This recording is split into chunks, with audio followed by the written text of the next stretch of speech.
ibang mga balita po ay nabalot ng tensyon ang kilos protesta ng ilang mga militanteng grupo sa Maynila bilang bahagi po ng paggunita sa Independence Day. May live report si JP Soriano. JP. Sige, nagkatulakan, nagkapulaan at nagkahabulan ng mga militanteng grupo at mga polis ng MPD na subukan ng mga revista na lumagpas sa may Calao Avenue, Tagina. Nais kasi ng grupo Jiggy na makarating sa may US Embassy para idaos ang kanilang Independence Day protest. Jiggy, tumaas ang tensyon ng magkapukpukan ng ilang polis at militante. Hinabol din ng ilang polis ang ilang militanteng tumakbo at nagpumilit na pumasok sa loobang bahagi ng Calao. Jiggy, matapos ang programa ay mapayapa rin ng mga nag-disperse ang mga revista. Pero bago nito, Jiggy, sa Mendiola muna nagrally ang mga militanteng grupo. Ayon sa KMP, patuloy pa rin daw kasing kontrolado ng mayayamang landlord ang mga lupa na dapat daw ay ibinibigay sa mga magsasaka.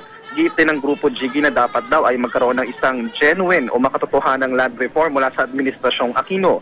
Ang KMU naman sinabing di pa rin malaya ang mga manggagawang Pilipino mula sa mga mapang-abuso at kakulangan pa rin ng tamang sahod at benepisyo. Maya-maya, Jiggy, sinunog ng mga militante ang isang effigy na pormang kuhol na tinawag nilang Pinoy Golden Kuhol. Peste raw ang kuhol sa mga palayan at ito raw ang tingin nila sa Administrasyong Aquino.